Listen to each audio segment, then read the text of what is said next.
तानहं द्विषतः क्रूरान् संसारेषु नराधमान् क्षिपाम्यजस्रमशुभानाम् आसुरीष्वेव योनिषु।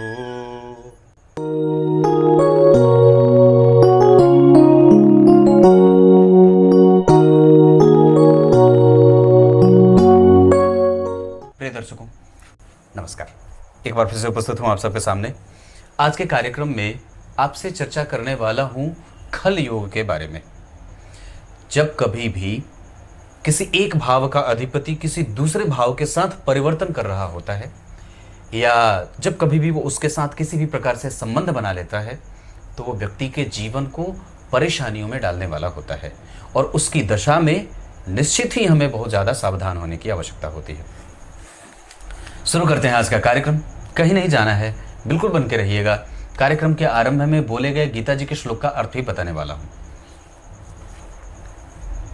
बहुत समझदारी वाली बात है। लग्न के अधिपति तीसरे में, तीसरे के अधिपति लग्न में।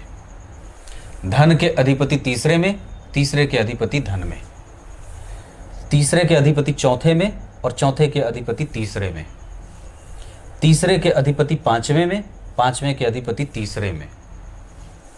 तीसरे के अधिपति छठवें में, छठवें के अधिपति तीसरे में।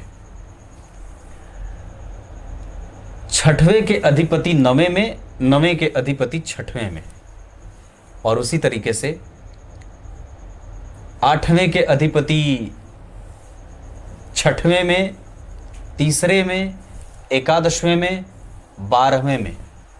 बारहवें के अधिपति आठवें में, बारहवें के अधिपति छठवें में, बारहवें के अधिपति एकादशवें में। अगर ऐसे ऐसे इनका परिवर्तन हो जाए, आप समझ रहे हैं मैं क्या कह रहा हूं। नवम के अधिपति तीसरे भाव में चले जाएं और तीसरे के अधिपति नवम भाव से परिवर्तन कर लें। एकादशवें भाव के अधिपति आठवें भाव में और आठवें के अधिपति एकादशवें भाव में।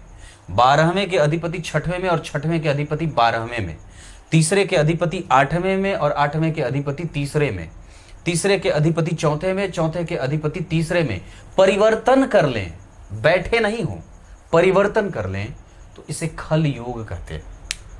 और जब ये बन जाता है तो व्यक्ति को परेशान करता है। आमतौर पे आप लोगों को वैसे ही योग मैं कई बार नहीं बताता जो सिर्फ धनदायक हों, पर दरअसल ये योग ऐसा है, ऐसे अगर परिवर्तन योग बनते हों, कहने को तो ये परिवर्तन राजयोग बनेगा, पर वस्तुतः वो राजयोग नहीं है। ये विपरीत परिस्थितियों का परिवर्तन करने वाला होता है। विपरीत परिस्थिति में व्यक्ति के जीवन को परिवर्तित करके छोड़ देता है। अगर ऐसी कोई दशा आपके ऊपर से गुजर रही है जहां पे नवें भाव के अधिपति तीसरे में या ऐसे किसी भाव का आपस में परिवर्तन संबंध बना है, तो निश्चित रूप से हर तरीके से व्यक्ति के जीवन में परेशानी आती है और वो ग्रह आपको परेशान करता है। ये अवस्था पे अब इस बात की निर्भर करेगी ये बात कि वो ग्रह कितनी अवस्था में, कैसी अवस्था में बैठा है। अगर ये परिवर्तन में हैं और युवा अवस्था में बैठे हैं तो निश्चित रूप से कुछ अच्छे परिणाम भी देखने को मिल जाएंगे। अगर वो कुमारावस्था में बैठा है, कुमार अवस्था में बैठा है, तो भी निश्चित रूप से कुछ अच्छे परिणाम मिल जाएंगे। पर हाँ, ये आपके जीवन में धन से, धर्म से, स्वास्थ्य से चिंताएं देते हैं, आर्थिक परेशानी देते हैं, सामाजिक छवि खराब होती है, मेहनत खूब करना पड़ता है, विपरीत परिस्थितियों का निर्माण होता है, आदि आदि चीजें बनती रहती हैं। इसे खल योग कहते हैं, जिसके कारण व्यक्ति के जीवन में दुश्मनी पैदा होती है, परेशानी पैदा होती है और निश्चित रूप से ये अच्छा योग नहीं होता है। ये परिवर्तन योग होता है, पर किस भाव के अधिपति ने किस भाव के साथ परिवर्तन किया है, और अगर ये परिवर्तन खराब हुआ तो निस्संदेह परेशानी कई गुना बढ़ जाती है। अब आइए आपको गीता जी के श्लोक का अर्थ बता देता हूं।